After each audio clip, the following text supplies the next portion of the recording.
Coming up on DITV, the UI spends nearly $4 million to replace a construction company on a major project. We'll give you the details. And later, spring cleaning isn't just for households. See what one UI club is doing to help the Iowa River.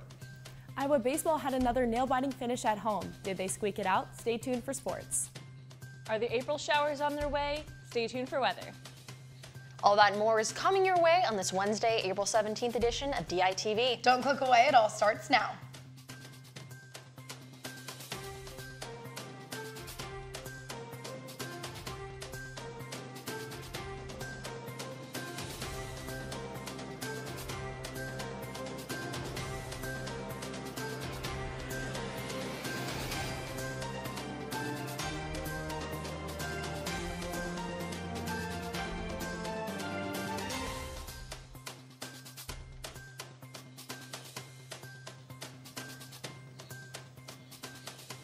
Good morning and thank you for tuning in. I'm Becca Scadden. And I'm Kaylin Cluck.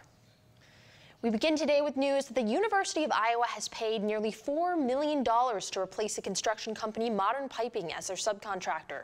With more in the newsroom is Daily Iowan Managing Editor Marissa Payne. Good morning, Marissa. Good morning, Kaylin. Now, Marissa, can you explain why the university is replacing Modern Piping? Yeah, so the DI broke the news yesterday that the UI paid $3.875 million in March 2017 to replace Modern Piping as a subcontractor on the pharmacy building project.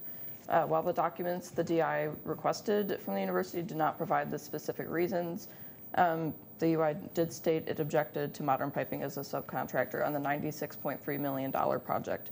Around this same time, the UI was already 2 years into its legal disputes with Modern Piping over the Stead Family Children's Hospital and Hancher Auditorium projects. So the UI paid nearly $4 million to make a change order to replace Modern Piping with Ryan and Associates on the pharmacy building project. Despite Modern Piping's bid coming in lower, so the lead contractor, Miriam, made the switch. The project remained in budget despite that switch. But Modern Piping CEO Ken Brown said he felt Modern Piping has been blacklisted from working on UI projects. So then, what exactly has the relationship between the university and Modern Piping been? Well, as I said, Ken Brown feels that Modern Piping is being blacklisted, but the UI and Modern Piping are preparing to put the legal disputes behind them, and the UI will pay $17.9 million more that it owes Modern Piping for its work on those projects. And for more information, you can visit dailyiowan.com. Marissa Payne, live in the newsroom. Thank you. Pictures of Notre Dame's interior are now being released after the massive fire that took place earlier this week. The cathedral is home to dozens of artifacts and artwork, including the crown of thorns, which is believed to be worn by Jesus Christ.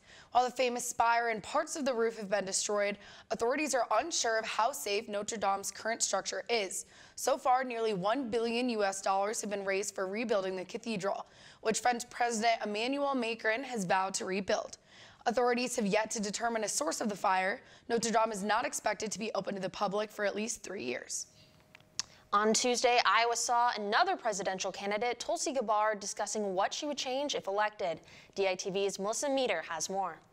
Yesterday, Democratic presidential candidate Tulsi Gabbard held a meet and greet at Utopia to discuss the changes she would make to our government if elected president. Gabbard spoke about the large cost of war and the need to use that money elsewhere. By taking the trillions of dollars we're spending on these wars and weapons and investing them into serving the needs of our people, unless we address this cost of war, unless we shift the priorities in this country, we will not have what we need to meet those needs that we have. We will not have the resources to invest in the kind of future and today that we need to see. Gabbard also talked about the bipartisan bill she reintroduced to end the federal marijuana prohibition. And at a press conference, she had people talk about the importance of ending it. This prohibition is continuing to impact veterans who are dealing with chronic pain from combat-related injuries and post-traumatic stress, and who were told from the VA, sorry, we're not allowed to even refer you to a cannabis dispensary. So the only option you have left available to you is opioids. One of the main goals Gabbard has if she is elected president is to restore a government that is of, by, and for the people. Every single day, put people ahead of profits, to put people ahead of politics, and to bring this country together to fulfill that vision that our founders had for us. Reporting from Utopia, Melissa Meter, DITV News. We have Abby Nopolis standing by in the weather studio with your local weather. Thank you, ladies. Well, Iowa City has raised its temperature the past few days, and for the most part, it is going to stay that way. Now, this Wednesday, we do have an 80% chance of scattered thunderstorms this afternoon, with the high getting up into 71. And tonight, there's a 70% chance of those thunderstorms sticking around while that low drops down to 46 degrees. As for the rest of the week, Thursday, we're going to see a big drop in temperature with the high only reaching 50 degrees that day, and some wind as well, as fast as 30 miles per hour. Thursday's low is going to drop down to 38 degrees that night, but shoot up fast because Friday's sunny afternoon reaches a high of 61. And then Friday night, we do see that temperature drop down again into the upper 30s. Saturday is going to be mostly sunny with a high of 70 and the low getting down to about 50 that night. Sunday, we see more of the same with mostly sunny skies and a high in those low 70s and a low in the high 40s.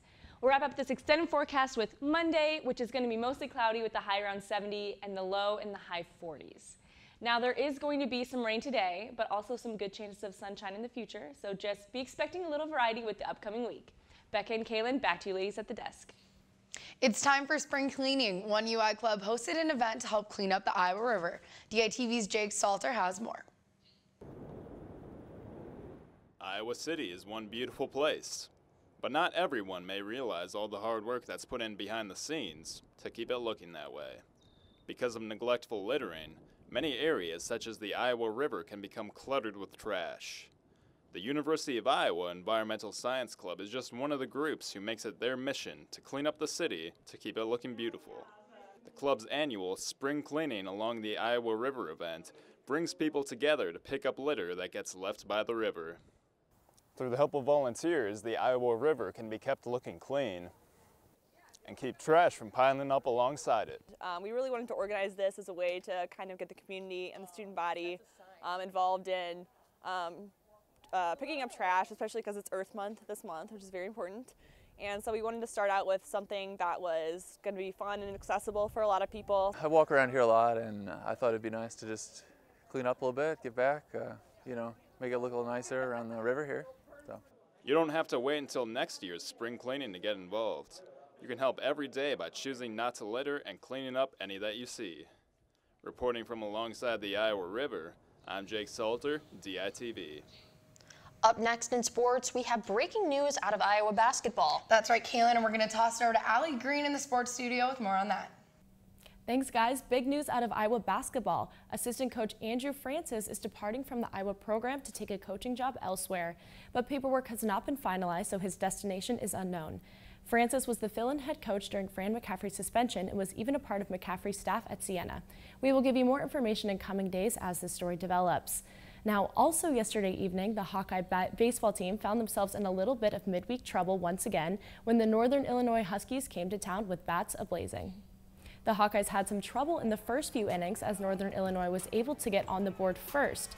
But Iowa wouldn't go down without a fight as Ben Norman singled to center field, allowing Isaiah Fullard to score for the Hawks. That wasn't all for the Hawkeyes offense as Tanner Wheatridge touched them all on this solo home run in the bottom of the fifth.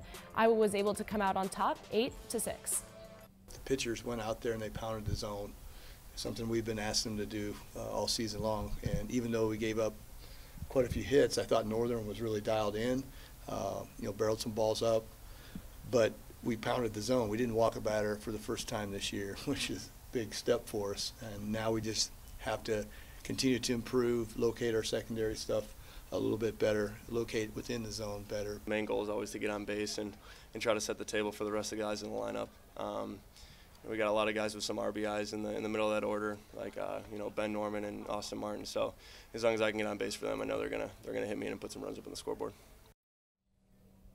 Up next, the Hawkeyes host the Big Ten's best, Nebraska, for a 3-game set. And in fact, they are eyeing their 4th straight Big Ten Series win. Only 8 more days until the NFL draft, but who's counting? Today, we're continuing our draft previews with offensive lineman Keegan Render. Render proved his time at Iowa that he is versatile, starting at both left guard and right guard, but fit best into the center position. He was named third team All Big Ten this year, and a strong senior season had him feeling prepared going into the combine. The process leading up wasn't too bad, but yeah, this past weekend and then today, obviously, just a lot of anxiety, and I don't want to say nervous because I wasn't nervous, but just anxious to get out there and show what you can do. So I think you did pretty well overall. Obviously, there's things you go back, just like a game. There's things you wish you could do better and improve on, but at the same time, you got to look at the positives and just go on from there. So. And what positives is Render taking away from this? That he knows he's got the opportunity to show teams what he has to offer. Just keep training, just trying to get out there and show people what I can do actually on the field. And, obviously drills and all this are nice and things without it, but just getting to camp and just get an opportunity I think is the biggest thing, and just work my butt off and make the most of it. So. I see Keegan Render as a sleeper pick in this draft. He's shown that he is flexible and can play multiple positions, and he has the strength and maturity that comes with being an offensive lineman in Iowa's system. We see Render getting drafted in one of the later rounds with the backup option of undrafted free agency, and I don't see that happening. Render won't be up front blocking for the Hawkeyes this year, but we still have a lot to look forward to from the offense, especially from the quarterbacks and wide receivers. Up to this point in spring ball, in particular at the receiver position, I think we're on our way. Right? We've made solid improvements every single opportunity. You know, we don't talk about practices per se. We talk about them as opportunities. So today we had opportunity number 10 in our room, and I think we made some strides. You know, I think we're making, some pretty good progress. Obviously Nate, he's got a, decided advantage as far as experience is concerned and knows the system inside and out, knows coverages, knows how to make, checks. His decisions, certainly are all pretty good. Now, we heard quarterback coach Ken O'Keefe there talking about Nate Stanley, but he actually chose to start his press conference a little differently. What kind of jewelry does the Easter Bunny wear? I'm asking you. 10-karat gold. You guys good on that? All right. Yeah, he thinks it's funny back there. That's good. I get a better chuckle out of him than I did any of the QBs. All right. So we're, what? Dad jokes. Dad jokes. I'm just getting them off the internet. They're putting them out there. They can't be that bad, right? After that joke, O'Keefe, I'd suggest not quitting coaching to become a stand-up comedian. But that's all I have for you in the sports studio today. Be sure to come back tomorrow for some NFL draft talk on Outback Bowl MVP Nick Easley. Thank you for tuning in to this Wednesday morning edition of DITV. And make sure to follow the Daily Iowan on Facebook, Instagram, and Twitter for all of your latest updates. Don't forget to pick up the print edition of the Daily Iowan on stands now. For DITV, I'm Becca Scadden. And I'm Kaylin Cluck. Have a great day, Iowa City, and we'll see you back here tomorrow. Same time, same place. DITV is celebrating their achievements from the 2019 Iowa Broadcast News Association Awards, being named the #1 college news station in Iowa. The IBNAs also recognized DITV with Best Sportscast featuring Lucy Rodine and Natalie Acapeti, Best Weather Coverage from DITV's Weather Team, a first-place finish in spot news coverage by Noah Gowdy, a second-place finish for an in-depth series by Bo Bowman, second and third-place finishes for Best Newscast produced by Anthony Caligiuri and Becca Scadden, feature reporting and political coverage by Sydney Zatz, excellence in reporting, general reporting, and public affairs by Caitlin Cluck. And finally, excellence in anchoring featuring Anthony Caligiuri, Mackenzie Cooper, and Becca Scadden. We'd like to thank the University of Iowa community and viewers like you for your continued support of DITV.